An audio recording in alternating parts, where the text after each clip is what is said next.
Assalamu alaikum. Hope you are well. I am also well by the grace of Allah. First class, about our question we learn about the subject, pronoun, and now we learn about the auxiliary verb that are very essential for your question. Look at the whiteboard. I write down them. First one, you see that to do verb. To do verb, do, does, did is auxiliary. How do you find out the do verb?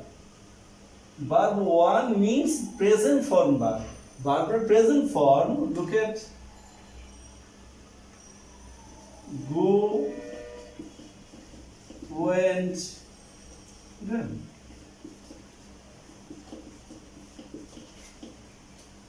Go represent present form of verb. So auxiliary is do. If the go added with yes, then you find out the does. If the verb is past form, then auxiliary is did. সুতরাং তোমরা লক্ষ্য করে দেখো যে ভার্বের present form হলে আমরা do auxiliary লিখব, ভার্বের পাস্ট ফর্ম হলে আমরা ডিড অক্সিলারি লিখব, আর যদি ভার্বের সাথে এস অথবা ইএস যুক্ত থাকে তাহলে আমরা ডাস অক্সিলারি লিখব। তো ডু, ডাস, ডিড হাবুদুক বাক্যের ভিতরে তোমরা সরাসরি দেখতে পারবে না। নির্ণয় করতে হবে ভার্বটা কি প্রেজেন্ট ফর্মে আছে না পাস্ট ফর্মে আছে না ভার্বের সাথে এস বা ইএস যুক্ত আছে, সেটা দেখে তোমাকে নির্ণয় করতে হবে। ধরো comes, came, come do, comes does, came did. কিন্তু যদি বাক্যটা নেগেটিভ থাকে তাহলে কিন্তু অলরেডি ডু, ডাস, ডিড দেখা যাবে। যদি পজিটিভ থাকে তাহলে দেখা যাবে না। যেমন ধরো I go to school regularly. মূল ভার্ব হচ্ছে গো, তাহলে এর অক্সিলারি আমি কিভাবে ফাইন্ড আউট করব? ডু, কারণ প্রেজেন্ট ফর্মের সাথে ডু থাকে। বাক্যটি পজিটিভ ফর্মে আছে তাহলে হবে নট, এবং সাবজেক্টিভ প্রোনাউন হচ্ছে আই। তো আমরা নির্ণয় করতে পারলাম কার কোশ্চেন ডন চাই। আবার ধরো হি গোস টু স্কুল রেগুলারলি। এখানে এস বা এস যুক্ত আছে তাহলে আমাকে লিখতে হবে ডাস। ডাজন্ট হি, তাহলে ডু এখানে ছিল না কিন্তু প্রেজেন্ট ফর্ম দেখে আমাকে নির্ণয় করতে হলো ডু আছে। ডাস এখানে ছিল না কিন্তু ভার্বের সাথে এস বা এস সংযুক্ত আছে, আমাকে নির্ণয় করতে হইল ডাস।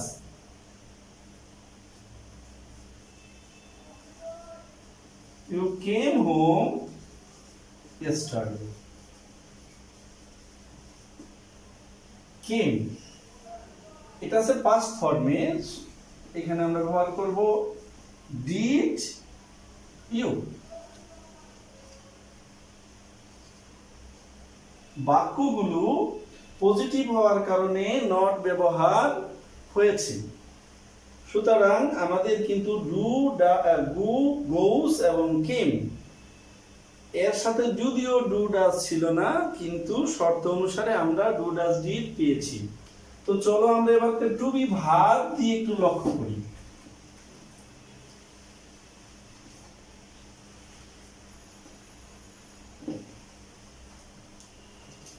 টু বি ভার্ব হচ্ছে am, is, are, was, were.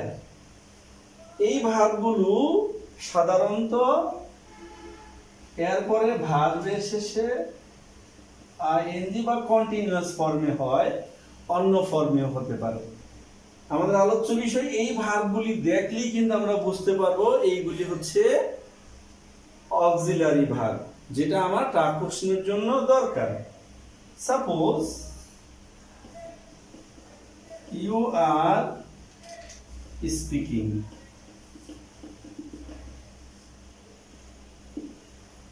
এই আর হচ্ছে তোমার অক্সিলারি, তাহলে আমরা লিখলাম আরএন্ট,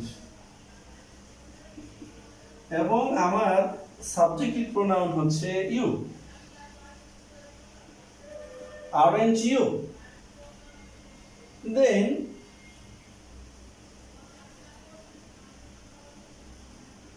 the bird is flying in the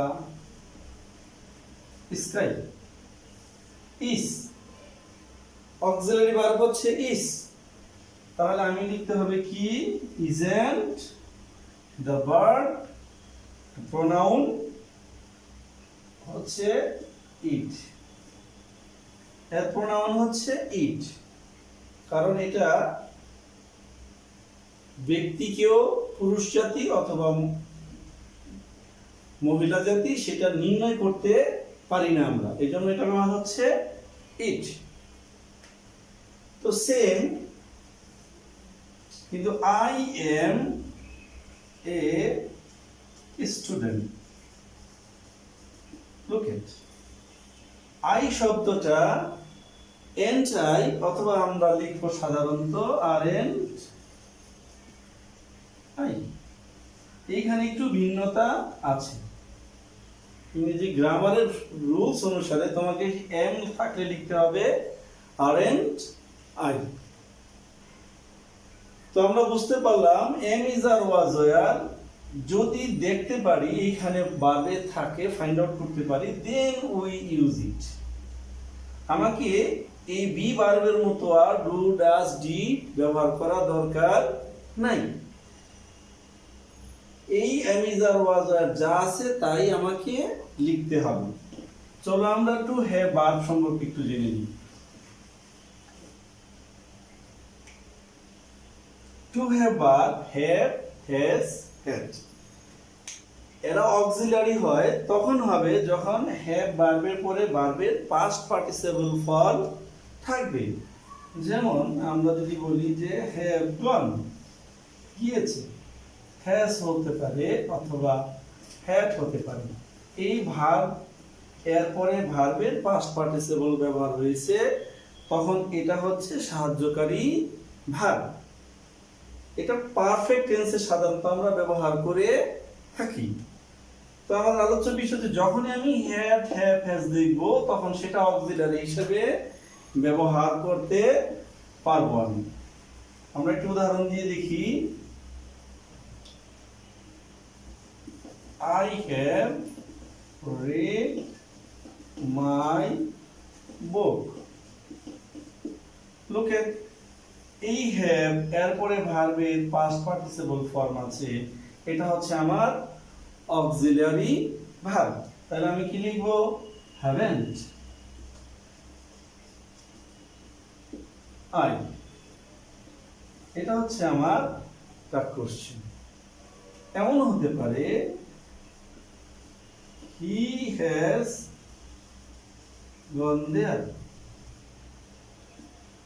has হচ্ছে আমার অক্সিলারি ভার্ব। বাক্যটি পজিটিভ হওয়ার কারণে আমি লিখব hasn't he। তদ্রূপ had হলে then we use had। তো আমরা বুঝতে পারলাম যদি ভার্বের পরে হ্যাভ, হ্যাজ, হ্যাড হয় এবং তারপরে যদি ভার্বের পাস্ট পার্টিসিপল ফর্ম ব্যবহার হয়, আমরা অবশ্যই হ্যাভ, হ্যাজ, হ্যাড ব্যবহার করব। You ask me a question, if there is no past participle form, then how can we use it? Look at here. যদি না থাকে, ধরো I have a টাকা, look at he have. এই have এর পরে ভার্বের past participle form নাই। ভার্বের past participle form নাই। Then এই have আমরা অক্সিলারি ভার্ব হিসেবেও নিতে পারি, আবার ভার্বের মেইন ভার্ব হিসেবেও নিতে পারি। যদি সেটা ভার্বের মেইন ভার্ব হয়ে দাঁড়ায় তাহলে আমি কি ব্যবহার করব? দেখো হ্যাভ ভার্বের প্রেজেন্ট ফর্ম, তাহলে এখানে হবে ডু, এবং বাক্যটি হাবোধক হওয়ার জন্য ব্যবহার করতে হবে নট, ডন, এবং প্রোনাউন হচ্ছে আই। কিন্তু তোমরা যদি কেউ হ্যাভেন্ট আই লিখে ফেলো তাহলে কিন্তু নাম্বার পাবো। কিন্তু বোঝার স্বার্থে আমরা এটা প্রেজেন্ট ফর্মের জন্য ডু, যেহেতু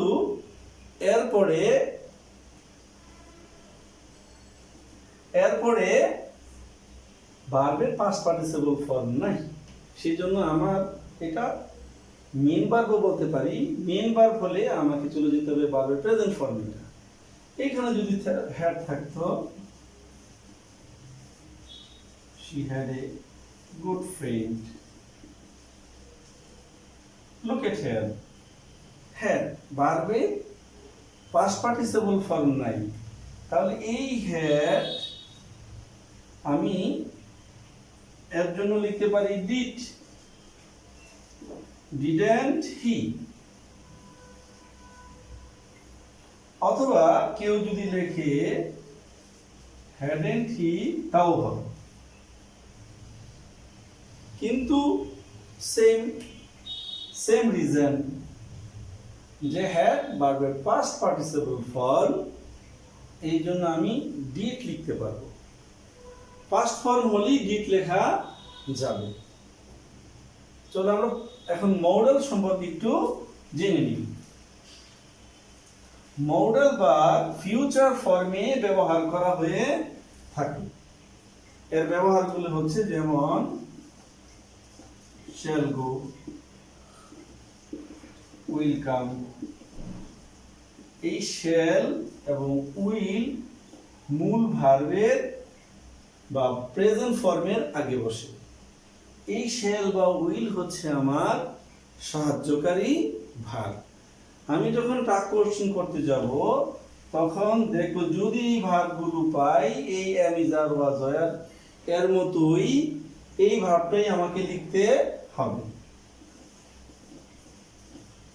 I shall help you, মূল ভার্ব shall, অক্সিলারি ভার্ব হচ্ছে মূল ভার্ব help, অক্সিলারি ভার্ব হচ্ছে shall। তাহলে আমি লিখব shall I,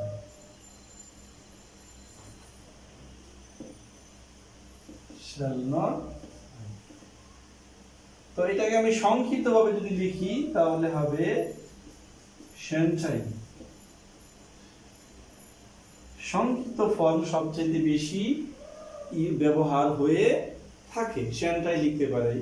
কেউ যদি shall not I লিখে হতে পারে, কিন্তু shan't I সবচেয়ে বেশি ব্যবহার হয়। তো যেই ভার্বটা, যেই মডেলটা পাওয়া যাবে, এই 9টা মডেলের যেইটা পাওয়া যাবে আমি কিন্তু সেটাই লিখতে পারবো, এতে কোনো সমস্যা হবে না। I can, then, can not I বা can't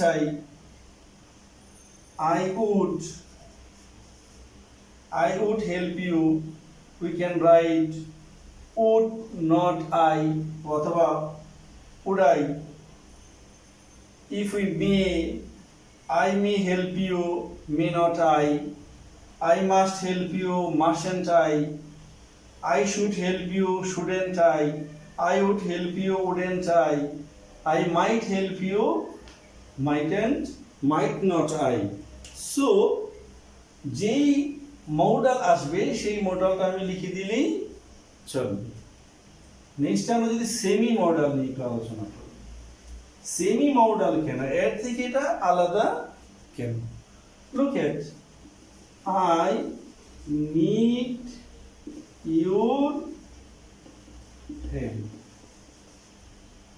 আবার I need not your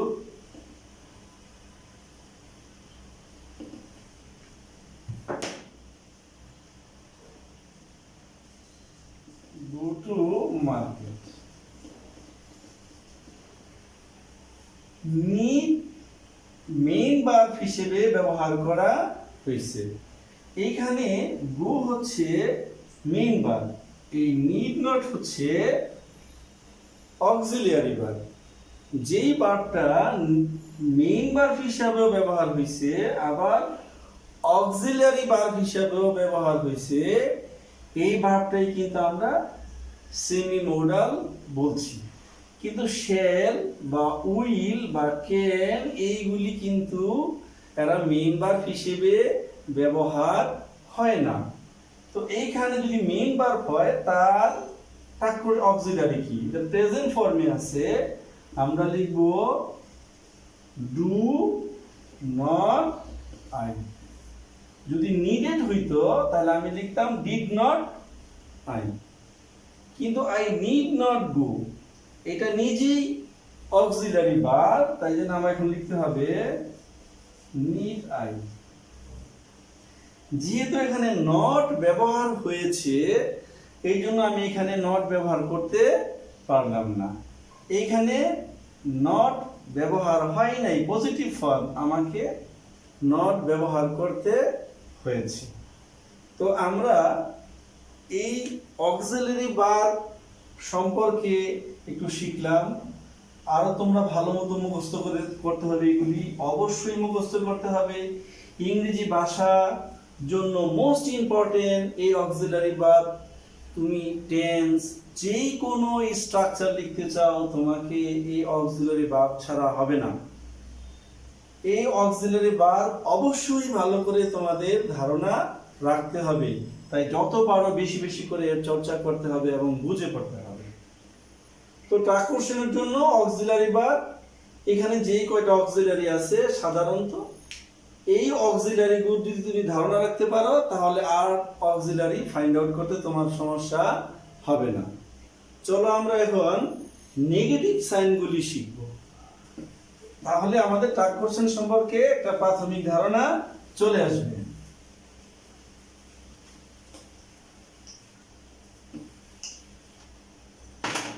negative sign কি কি আছে?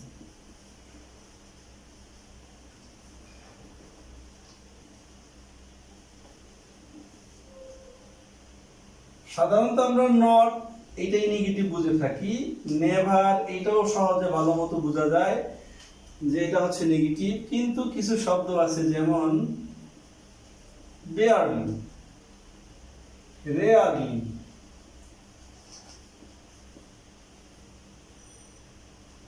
seldom,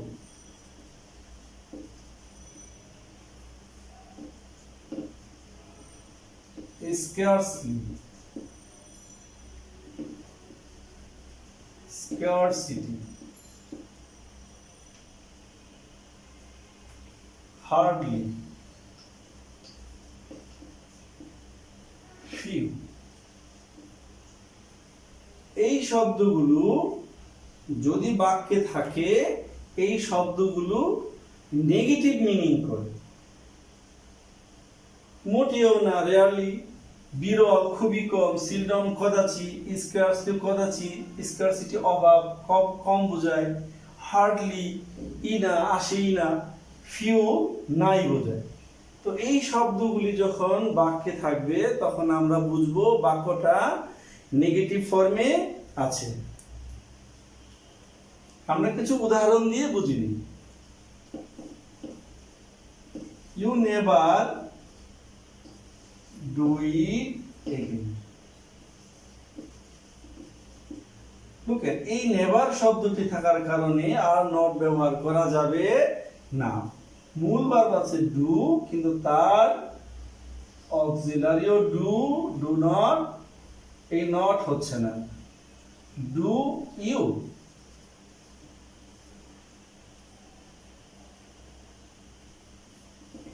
I barely know you. আমি তোমাকে মোটেই চিনি না। তো এই বেয়ারলি থাকার কারণে আর নট ব্যবহার করা যাচ্ছে না। নো ভার্বের মূল ফর্ম এখানে হচ্ছে ডু, অক্সিলারি হচ্ছে I. Do I.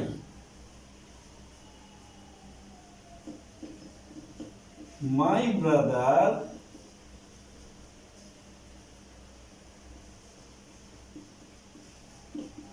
hardly goes there.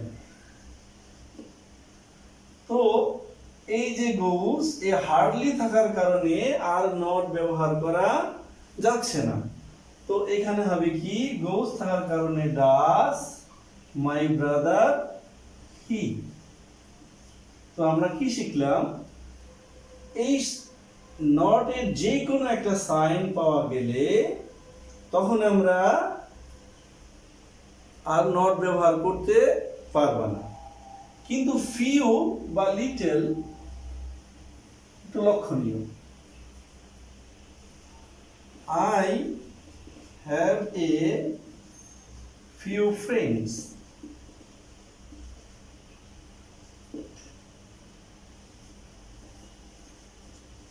I have few friends. Look at, I have a few friends. A few আমার কোনো বন্ধু খুব কমই আছে বোধহয়, কিন্তু আছে। তাহলে এই বাক্যটা আমরা নেগেটিভ ব্যবহার করতে পারবো। হ্যাভ থাকার কারণে ডন্ট, আই অথবা হ্যাভেন্ট। কিন্তু আই হ্যাভ ফিউ ফ্রেন্ড এর অর্থ হচ্ছে আমার বন্ধু নাই, না প্রকাশ করছি, এই জন্য নট ব্যবহার করতে হবে না, এখানে হবে ডুয়েল। তো আজকে আমি তোমাদেরকে নেগেটিভ সাইন এবং অক্সিলারি ভার্ব সম্পর্কে ধারণা দিলাম। নেক্সট ভিডিওতে আমরা এর প্র্যাকটিস করব এবং ইম্পারেটিভ, অবজেক্টিভ, এক্সক্লেমেটরি বিভিন্ন সেন্টেন্সের কোশ্চেনগুলি সমাধান করার চেষ্টা করব। তোমাদের সুস্বাস্থ্য কামনা করে এখন বিদায় নিলাম। আল্লাহ হাফেজ।